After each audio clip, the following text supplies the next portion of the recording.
Thanks for staying with us. We're going to start with the nation. Finally, we got our papers back. Whoop, whoop. Thank you to Yesawike for allowing our papers to rest. Mark Aregbesola take over ADC, sparks chairman's anger.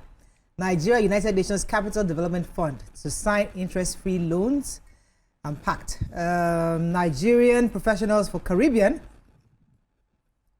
Ogboji killing. Anambra, Ebonyi governments actually want perpetrators brought to justice. Let me start with the, okay, I think there's also one, yeah. Let me start with the major headline. So the biggest news in Nigeria right now is ADC. That the new party, the coalition is the African Democratic Congress. The leadership, they're the pro-Atiku Abubakar coalition, and they did their press briefing yesterday. They came out together to come form that coalition that Nigerians have been looking forward to. So the presidential candidate in the 2023 elections, Dumebi Kachukwu, resisted and rejected this coalition, saying that the pro-Atiku organizers came through the back door. So according to them, the chairman, Chief Umosu, was the chairman of ADC, and his chairmanship expired 2022. According to them, he sold the party to pro-Atiku members. So Atiku taking the party that had been handed over his party, where the chairman, the chairmanship expired 2022, for them is null and void. That's number one. Number two, they brought in new members, which is Aregbesola, former Osun State Governor, the former Senate President David Mark, and I think there's a man, Bolaji Abdullahi, who is the Publicity Secretary and journalist. Those three form the first three officials of the new ADC party. But what I found interesting about this coalition was David Mark's speech, which I thought was quite interesting. He said that this coalition of national political opposition groups goes beyond gaining political power. It is a concerted effort to rebuild the crumbling pillars of Nigeria's democracy.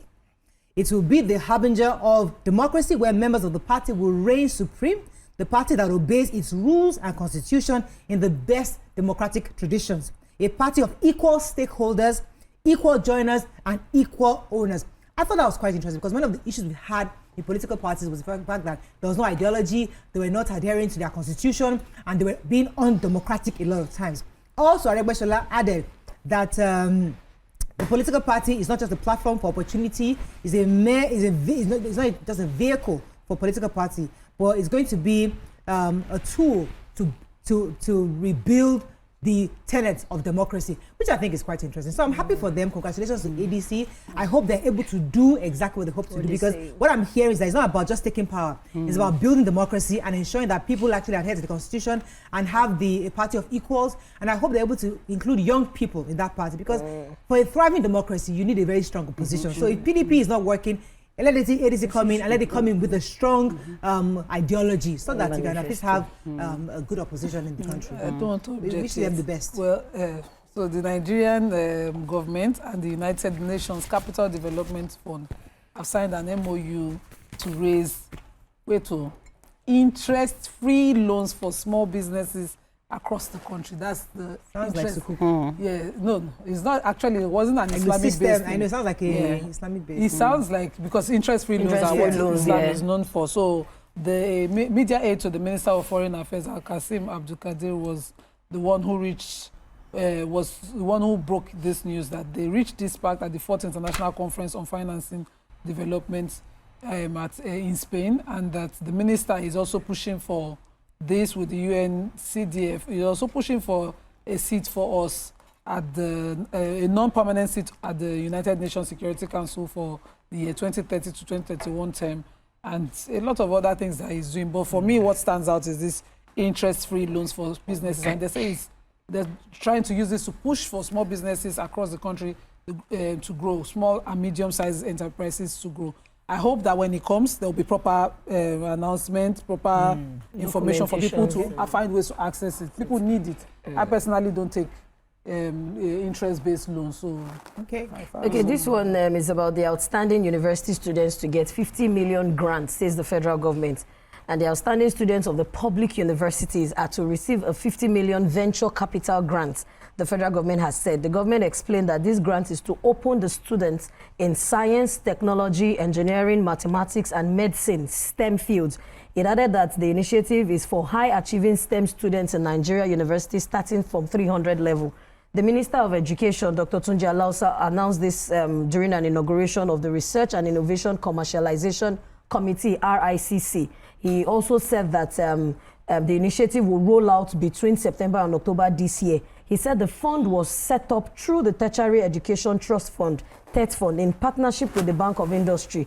The minister also pointed out that as they work, in his words, he says, as they work as a government to move the country out from a resource-based to a knowledge-based economy, we also have to work to help our students and citizens to unleash their innate capabilities. We have tens of thousands of students across our institutions who are geniuses, but they need the opportunity. So I hope that when this actually gets to the hand of the students, they judiciously use it wisely. Okay, so this is so sad because the Anambra and the Borne state government yesterday condemned Monday's attack that claimed lives of over 10 persons at Orumba State local government area. They were having their monthly meeting, and then towards when they wanted to close the meeting, some armed men came in, and then they asked them that who is Augustine. They said that they're just here having their meeting. They said no, that everybody should lie down, and that they should tell them who Augustine was. One of the men that survived the massacre said that they asked him, and he told them that he didn't know who Augustine was. They shot him point blank. Yes, and then they said they are going to kill everybody there if they don't point out who Augustine was. Finally, he pointed out who Augustine was. They brought out Augustine, shot him there, and then shot the guy again that they shot earlier on, and then killed 10 people point blank at the meeting. Oh. So the governor of Ebonyi State and Governor Nwifuru and the Governor Soludo, because it's a Ebonyi and Anambra State meeting, they had said that that this defies reason and logic, that a group of people can do this kind of thing, that the police should do everything in their power to fish out the perpetrators of this crime. So my heart goes out to the families of these people, that lost their loved ones, that there's no reason. You are just on your own, minding your business, doing your own thing, and this happened. Our heartfelt condolences goes out to your family. So rest in peace. Amen. Let's go on a very short break. When we come back, we continue with our review. Stay with us. We'll be right back.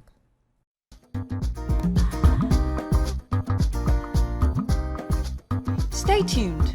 Your View will be right back.